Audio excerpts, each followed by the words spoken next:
Buat teman-teman yang sekiranya punya tunggakan di aplikasi pinjol resmi OJK, yaitu aplikasi Kredit Pintar, wajib simak video ini karena di video ini admin akan bahas kupas tuntas terkait apa saja resiko gagal bayar atau telat bayar di aplikasi Kredit Pintar.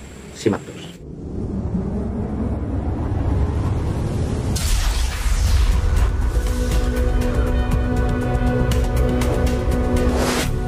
Assalamualaikum warahmatullahi wabarakatuh.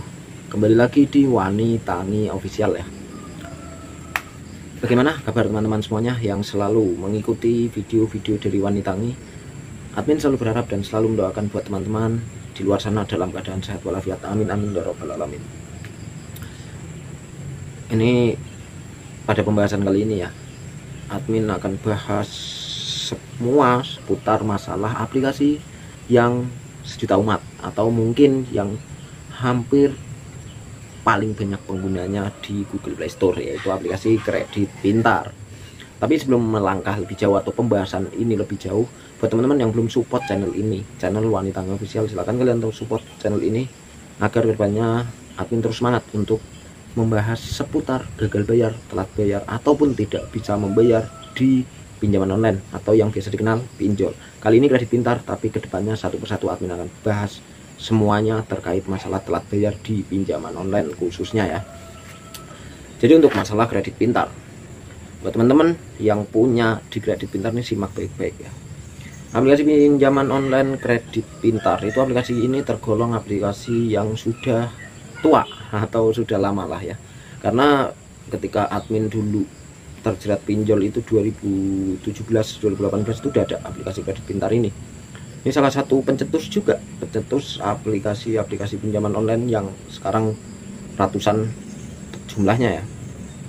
Nah langsung saja, aplikasi Kredit Pintar, masalah tenor, masalah bunga itu sesuai dengan ketentuan OJK. Admin udah cek bahwasannya tenor bunga itu sesuai ketentuan atau peraturan dari Otoritas Jasa Keuangan atau OJK maupun AFPI. Dan Kredit Pintar juga tergabung di AFPI, Asosiasi Fintech Pendanaan Bersama Indonesia ya. Nah, banyak sekali pasti teman-teman, apa saja sih resiko telat bayar di Kredit Pintar ini? Kita bahas dulu ke resiko, setelah itu ke solusi. Untuk resiko yang pertama pasti ada pertanyaan terkait ada DC lapangan atau tidak ketika telat bayar ya.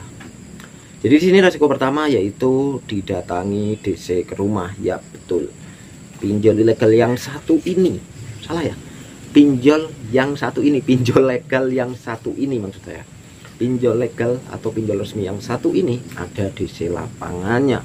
Untuk daerah mana saja mas? Apakah seluruh Indonesia atau hanya Jakarta sekitarnya saja? Nah di sini nih agak simpang siur nih pastinya ya. Yang pasti buat teman-teman yang ada di Jabodetabek itu kemungkinan besarnya itu ada DC lapangannya untuk aplikasi Kredit Pintar. Tapi kalau sampai nggak didatangi, ada yang komentar atau merasa sudah 3 tahun, 2 tahun, 5 tahun mungkin belum didatangi, ya berarti Anda salah satu orang yang beruntung. Nah, untuk di luar Jakarta atau di luar Jabodetabek bagaimana mas? Di grup WhatsApp Wani Tangi itu banyak sekali yang terjerat di Kredit Pintar atau telat bayar ataupun gagal bayar di Kredit Pintar ya.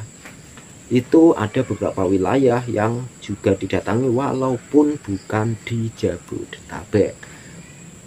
Contohnya di mana? Ada di Batam didatangi. Batam itu jauh sekali dari Jakarta.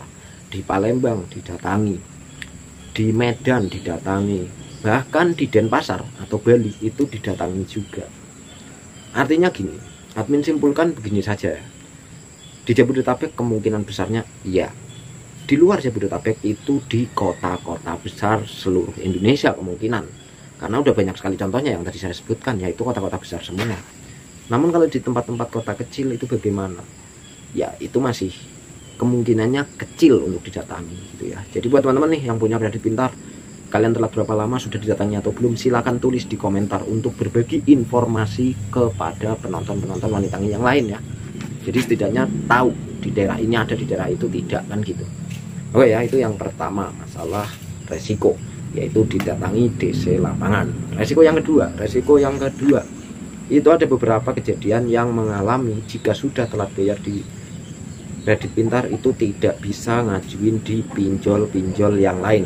Karena apa? Karena kredit pintar itu seperti yang tadi saya bilang, itu tergabung di AFPI atau Asosiasi Fintech Pendanaan Bersama Indonesia yang menaungi beberapa pinjol-pinjol resmi OJK, kan gitu ya.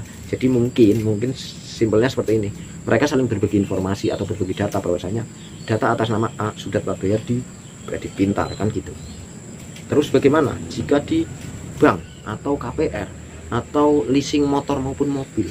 Nah, ini kalau masalah di bank, di leasing motor mobil ataupun KPR itu masih simpang siur. Kenapa? Karena ada teman-teman atau anggota grup Wanita yang ngalamin hal tersebut keduanya itu artinya bagaimana? Ada yang ngajuin gagal, ada juga yang berhasil atau tidak terbaca, kan gitu.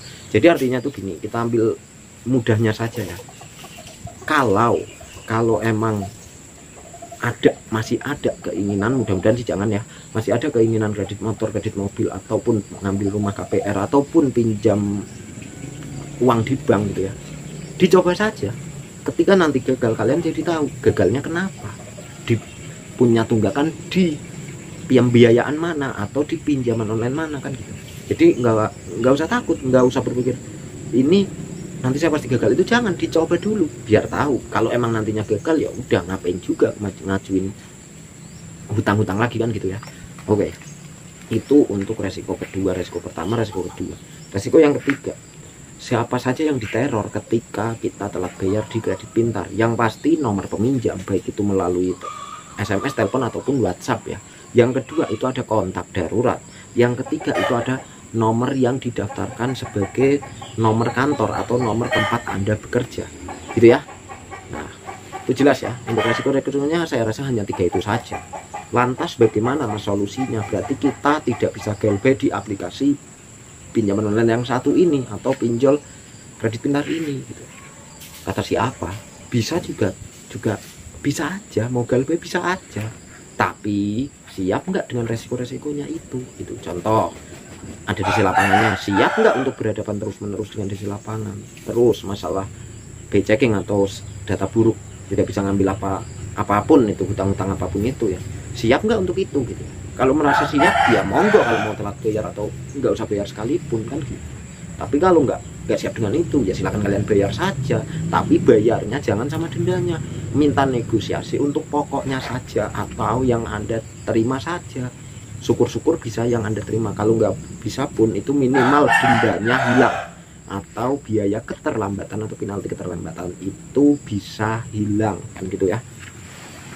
Nah, terus untuk solusi jika dihubungi ke kontak darurat maupun ke tempat kerja itu bagaimana, Mas? Ya, itulah pentingnya kejujuran. Sekali lagi saya ulangi, pentingnya kejujuran, atau setidaknya kalian berani mengakui kesalahan kalian. Kesalahan dalam hal apa? Dalam hal tidak mencari informasi dulu ketika mau pengajuan di pinjaman online, sampai akhirnya kalian nekat untuk melakukan itu dan tidak tahu akan ada resiko sampai ditelepon ke kontak darurat maupun ke tempat kerja. Itu jelaskan saja ke mereka yang ikut kena imbasnya. Nanti kalau mereka marah, gini, minimal kita minta maaf dulu dan menjelaskan. Perkara dia nerima atau tidak permintaan maaf kita itu urusan ketiga atau keempat, gitu ya. Jadi nggak usah pernah minder duluan lah. Semua masalah itu ada solusinya. Ingat, jangan pernah mencoba membayar hutang dari hutang lagi atau gali lubang tutup lubang untuk keluar dari masalah pinjaman online. Ingat itu ya. Oke, mungkin cukup sekian dari saya ya untuk video kali ini, video terkait masalah solusi ataupun resiko telat bayar di pinjaman online aplikasi kredit pintar. Buat teman-teman yang suka dengan video ini silahkan kalian like video ini, dan buat teman-teman yang tidak suka silahkan abaikan saja. Buat teman-teman yang ingin juga bergabung di grup WhatsApp Wanita ini, silahkan kalian cat saja, nomor saya ada di bawah ini atau di deskripsi video maupun di komentar paling atas. Nanti di situ akan sharing satu sama lain. Oke, saya akhiri, terima kasih, bye. Wassalamualaikum warahmatullahi wabarakatuh.